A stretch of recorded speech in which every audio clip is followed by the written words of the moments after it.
ಅವ್ರು ಕಲ್ತಿದ್ದಂದ್ರೆ ಅದೊಂದೇ script 1 year ತಗೊಳ್ಳೋರು, ಆಮೇಲೆ 1 year ಪ್ಲಾನಿಂಗ್ ಮಾಡೋರು. ಅಂದರೆ ಯಾವ ಟೈಮಲ್ಲಿ ಏನು ಶೂಟಿಂಗು, ಯಾವ ಥರ ಶೂಟಿಂಗು, ಏನೇನು ಯೂಸ್ ಮಾಡ್ತೀವಿ, ಒಂದೊಂದು ಶಾರ್ಟ್ ಎಡಿಟೆಡ್ ಲೆಂತ್ ಬರೆಯೋರು. ಅಂದರೆ ಸ್ಕ್ರಿಪ್ಟಲ್ಲಿ ಎಡಿಟಿಂಗ್ ಮಾಡಿದ್ರೆ ಸ್ಕ್ರಿಪ್ಟೇ ಒಂದೊಂದು ಡೈಲಾಗ್ ಇಷ್ಟು ಉದ್ದ ಇದೆ, ಅದು ಎಷ್ಟು ಕ್ರ್ಯಾಕ್ ಮಾಡಬೇಕು, ಎಷ್ಟಿದ್ರೆ ಚೆನ್ನಾಗಿರುತ್ತೆ, ಪ್ರತಿಯೊಂದು ಶಾರ್ಟ್ನು ಕೂಡ ಪ್ರತಿಯೊಂದು ಡಿಸ್ಕಸ್ ಮಾಡೋರು ನಮ್ಮ ಹತ್ರ ಕೂತ್ಕೊಂಡು. ಒಂದೊಂದು ಶಾರ್ಟ್ನು ಕೂಡ ಅವ್ರು ಹೇಳ್ತೀನಿ, ನಾನು ಹೇಳ್ಕೊಡಲ್ಲ, ನೀನು ತಾಕತ್ತಿದ್ರೆ ಕಲ್ತ್ಕೊ ನೀನು ಅಂತ. ಅಲ್ಲಿ ಹೇಳ್ಕೊಡೋದೇನು, ಅವ್ರ ಜೊತೆ ಕೂತ್ರೇನೆ ಅಷ್ಟು ತಲೆ ಒಳಗೆ ಬರೋದು. ಅವ್ರ ಜೊತೆ ಅವ್ರ ಮುಂದೆ ಕೂತ್ರೆ ನನಗೆ ಪ್ರಪಂಚನೇ ಕೂತಂಗೆ. ಅವ್ರ ಮುಂದೆ ಕೂತಾಗ ಅವ್ರನ್ನ ಒಪ್ಸಿದ್ರೆ ಸಾಕು ನನಗೆ. ಆ ಥರ ಒಂದು ನಮ್ಮ ಸಂಬಂಧ ಅವ್ರ ಜೊತೆಲಿ ತುಂಬಾ ಏನು ಹೇಳಿ, ಅದು ಅಂಥ ಗುರುಕುಲಗಳು ಬೇಕು ಇವಾಗ ಇಂಡಸ್ಟ್ರಿಗೆ. ಆ ಥರ ಗುರುಕುಲ ಇದೆಯಲ್ಲ, ಅಲ್ಲಿ ನಾವು ಬರೀ ಏನು ಅಸಿಸ್ಟೆಂಟ್ ಡೈರೆಕ್ಟರ್ ಅಲ್ಲ, ನಾವೇ ಆರ್ಟ್ ಡೈರೆಕ್ಟ್ರು, ಕಾಸ್ಟ್ಯೂಮು ಎಲ್ಲ ಪ್ರತಿ ಒಂದು ಕೂಡ ಇನ್ವಾಲ್ವ್ ಮಾಡಿಸೋರು. ಅಂದ್ರೆ ಅಂಥ ಒಂದು ಗುರುಕುಲ ಅದು. ಅದಕ್ಕೆ ನೋಡಿ ಎಂತೆಂಥವ್ರು ಬಂದ್ರೆ ಅಲ್ಲಿಂದ, ದೇಸಾಯಿ ಅವರು, ಮನೋಹರ್ ಅವರು, ಸುರೇಶ್ ಹೆಬ್ಳಿಕರ್ ಅವರು, ಆ ಟೈಮಲ್ಲಿ ಅವರು ಮಾಡಿದ ಅಪರಿಚಿತ ಅಂತ ಅದ್ಭುತ, ಎದ್ದು ಕ್ಲಾಪ್ಸ್ ಹೊಡೆದ್ಬಿಡಿ ಅಂತ ಅಂತ ಪಿಕ್ಚರ್. ಫಸ್ಟ್ ಟೈಮ್ ಮಾತ್ರ ಸಸ್ಪೆನ್ಸ್ ಹಾರರ್ ಸಿನಿಮಾ ಮಾಡಿದವರು. ಅದಾದ್ಮೇಲೆ ಕಂಪ್ಲೀಟ್ಲಿ ಜಾನರ್ ಶಿಫ್ಟ್ ಕಾಮಿಡಿ. ಆಮೇಲೆ ಅನುಭವ ಮರೆಯಕ್ಕೆ ಸಾಧ್ಯನ ಯಾರ ಕೈಲಾರ. ಗ್ರೇಟ್ ನಿಜವಾಡ. ಕ್ರಿಕೆಟ್ ಎಲ್ಲ ಆಡ್ತಿದ್ರು.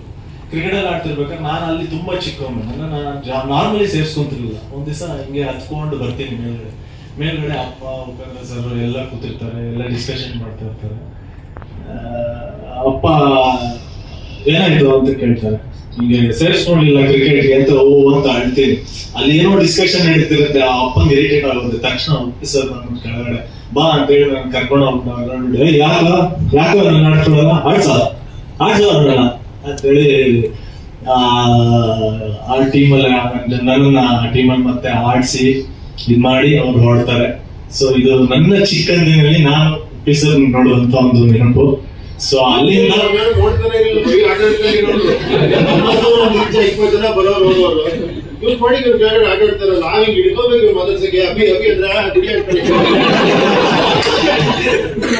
ತುಂಬಾ ಚಿಕ್ಕವನು ಅವಾಗ. ಸೊ ಆವಾಗಿಂದ ಸಪೋರ್ಟಿವ್ ಆಗಿದ್ದಾರೆ. ಇವತ್ತು ನನ್ನ ಸಿನಿಮಾಗೆ ಬಂದು ಇಷ್ಟು ಪ್ರೀತಿಯಾಗಿ ಅಪ್ಪನ ಬಗ್ಗೆ ಆಗಲಿ, ನನ್ನ ಬಗ್ಗೆ ಆಗಲಿ ಅಷ್ಟು ಪ್ರೀತಿಯಾಗಿ ನಮ್ಮ ಇಷ್ಟು ಮಾತುಗಳನ್ನು ಆಡಿ ನಮ್ಮ ಟ್ರೈನರ್ ಲಾಂಚ್ ಮಾಡಿಕೊಟ್ರು. Thank you sir, thank you. ಮಿತ್ರರಿಗೆ, ನಮ್ಮ ಸೂರ್ಯ ಲವ್ ಸಂಧ್ಯಾ ತಂಡದ ಎಲ್ಲರಿಗೂ ನಮಸ್ಕಾರ. ಹಾಗೆ Upendra sir, thank you so much. Upendra sir ಬಗ್ಗೆ ಮಾತಾಡ್ಬೇಕಂದ್ರೆ, ಅವ್ರು ಆಕ್ಚುಲಿ ಅವ್ರನ್ನ ನೋಡ್ತಿದ್ರೇನೆ ಅವ್ರು ಮಾತಾಡೋದು ಕೇಳಿಸ್ಕೊಳ್ಳೋಕೆ ಚಂದ ಅಂತಾರ. ಇವ್ರು ಮಾತಾಡಿ ಒಂದು ಅರ್ಧ ಗಂಟೆಲಿ ಏನ್ ಹೇಳ್ತಾ ಇದ್ರು ಅಂತ ಅದು ರಿಯಲೈಸ್ ಮಾಡ್ಕೊಳ್ಳೋಕೆ ಸ್ವಲ್ಪ ಟೈಮ್. ನಾನು ಅಷ್ಟು ಬುದ್ಧಿವಂತ ಇಲ್ಲ ಸರ್. ಇಲ್ಲ ಜನರಲ್ ಆಗಿ ಇಲ್ಲದೆ ಹೇಳ್ತಿಲ್ಲ, ಜನರಲ್ ನೀವು ಇಂಟರ್ವ್ಯೂ ಎಲ್ಲ ನೋಡ್ತಿರ್ಬೇಕಂದ್ರೆ. ಈ ಸಿನಿಮಾ ಸರ್ ಯೂಶಲಿ ಒಬ್ಬ ಆರ್ಟಿಸ್ಟ್ಗೆ ಎರಡು ಲೈಕ್, ಒಂದು ಒಳ್ಳೆ ಪಾತ್ರ ಸಿಕ್ಕಿದಾಗ, ಇನ್ನೊಂದು ಒಳ್ಳೆ ಪೇಮೆಂಟ್ ಸಿಕ್ಕಿದಾಗ. ಈ ಸಿನಿಮಾ ನನ್ಗೆ ಒಳ್ಳೆ ಪಾತ್ರನೂ ಸಿಕ್ತು, ಪೇಮೆಂಟು ಚೆನ್ನಾಗಿ ಸಿಕ್ತು. ಸೊ ನಮ್ಮ ತಾಯಿಗೆ ಹೇಳಿದಾಗ ಆಕ್ಚುಲಿ ಡಬಿ ಮುಂಚೆನೆ ಕ್ಲಿಯರ್ ಮಾಡಿದ್ರು. So thank you sir. ನಾನು ಮನೇಲಿ ಹೇಳಿದೆ ಸರ್, ಈ ಥರ ಪಾತ್ರ ಮಾಡ್ತಾ ಇದ್ದೀನಿ, ಒಳ್ಳೆ ಪೇಮೆಂಟ್ ಸಿಕ್ತು ಅಂತ. ಖುಷಿ ಪಟ್ಟಿಲ್ಲ ನಮ್ಮ ತಾಯಿ. ಆಮೇಲೆ ಈಗ ಯೂಶಲಿ ಆಡಿಯನ್ಸ್ ಹೆಂಗೆ ಇಷ್ಟಪಡೋದು ಅಂತ, ನೀನು ಪಾತ್ರ ಮಾಡಿದ್ಯಾ ಒಂದು ಆ ಖುಷಿ ಪಡ್ತಾರಲ್ಲ, ಆ ಮನೆಯವ್ರಿಗೆ ಅದೊಂದು ನನಗೆ ಇಷ್ಟು ಕಾಸು ಬಂತು ಅನ್ನೋದು ಖುಷಿ ಕೊಡಲ್ಲ. ಜನರು ಮಾತಾಡುವಾಗ ಅದೊಂದು ಖುಷಿನೇ ಬೇರೆ ತರ.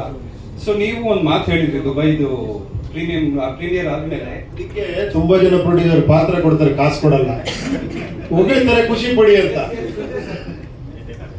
ಸೊ ಅಲ್ಲಿ ನೀವೊಂದು ಮಾತು ಹೇಳ್ತೀರಾ ಸರ್, ಅಭಿ ಬಗ್ಗೆ ಆಗಿರ್ಬೋದು, ನನ್ನ ಬಗ್ಗೆ ಆಗಿರ್ಬೋದು. ನಮ್ಮ ತಾಯಿ 100 ಸರಿ ನೀವು ಹೇಳಿರೋ ಮಾತು, ಚೆನ್ನಾಗಿ ಕಾಣಿಸ್ತೀರಾ, ಚೆನ್ನಾಗಿ ಮಾಡಿದ್ದೀರಾ ಅಂತ. ಸರ್ ನನಗೆ ಅದೊಂಥರ life time memory sir. Like ನನಗೆ ದುಡ್ಡು ಅದಕ್ಕಿಂತ ನಮ್ಮ ತಾಯಿ ಮುಗ್ದೆಲ್ಲ ಒಂದು ಖುಷಿ ಇತ್ತಲ್ಲ ಸರ್. ಸೊ ಬೆಲೆ ಕಟ್ಟಕ್ಕಾಗಲ್ಲ. Thank you so much sir, ನಮ್ಮ ಸಿನಿಮಾ ಟ್ರೈಲರ್ ಲಾಂಚ್ ಮಾಡೋದಕ್ಕೆ ನಿಮ್ಮ ಸಪೋರ್ಟ್ ಹೀಗೆ ಇರಲಿ. ಒಂದೇ ಒಂದು ಆಸೆ ಸರ್. ಸರ್, ಉಪೇಂದ್ರ ಸರ್ ಬಗ್ಗೆ ಮಾತಾಡೋದಕ್ಕೆ ನಾನು ಅಂತ ದೊಡ್ಡ ಇವನಲ್ಲ. ಯಾಕಂದ್ರೆ ನಾವು ಪ್ರಪಂಚ ಜ್ಞಾನ ತಿಳ್ಕೊಳ್ಳೋಕ್ಕೂ ಮುಂಚೆ ಅವ್ರು ಇಡೀ ಪ್ರಪಂಚನೇ ನೋಡಂಗ್ ಮಾಡಿದಂಥವ್ರು. ಸೊ ಅದರಿಂದ ದೇವನಿಂದ ಇಲ್ಲಿವರೆಗೂ ಸರ್ ಸಪೋರ್ಟ್ ಮಾಡಿದ್ದಾರೆ. ಆದ್ರಿಂದ ಅವ್ರಿಗೆ ನನ್ನ ತುಂಬು ಹೃದಯದ ಧನ್ಯವಾದಗಳನ್ನ ತಿಳಿಸ್ತೀನಿ. ಆಮೇಲೆ ಚಿತ್ರತಂಡದ ಪರವಾಗಿ, ನನ್ನ ಪರವಾಗಿ ಕೊನೆವರೆಗೂ ಅವ್ರಿಗೆ ಚಿರಋಣಿಯಾಗಿ ಇರ್ತೀವಿ ಅಂತ ಹೇಳೋಕೆ ಆಸೆ ಪಡ್ತೀನಿ. ಥ್ಯಾಂಕ್ ಯು ಸರ್, ನಮ್ಮ ಟ್ರೈಲರು ಲಾಂಚ್ ಮಾಡಿದ್ದಕ್ಕೆ ಇವತ್ತು.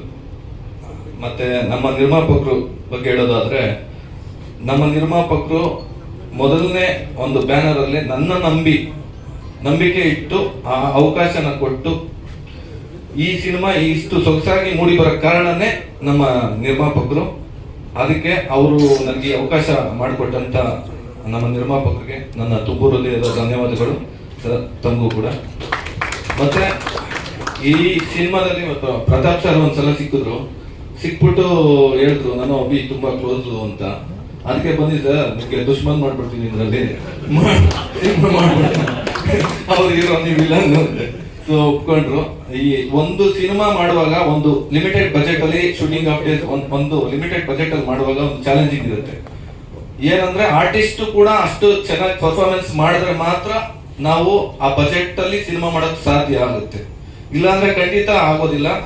ಅದರಂತೆ ಅಭಿಮನ್ಯು ಕಾಶಿನಾಥ್ ಸರ್ ಆಗ್ಬೋದು, ಅಪೂರ್ವ ಮೇಡಮ್ ಆಗ್ಬೋದು, ನಮ್ಮ ಪ್ರತಾಪ್ ಸರ್ ಆಗ್ಬೋದು, ತುಂಬಾ ಸಪೋರ್ಟ್ ಮಾಡಿದ್ದಾರೆ. ಅದರಿಂದ ಒಂದಷ್ಟು ಬಜೆಟ್ ಉಳಿದಿದೆ ನಿರ್ಮಾಪಕರಿಗೆ ಅಂತ ಹೇಳಕ್ ಇಷ್ಟಪಡ್ತೀನಿ.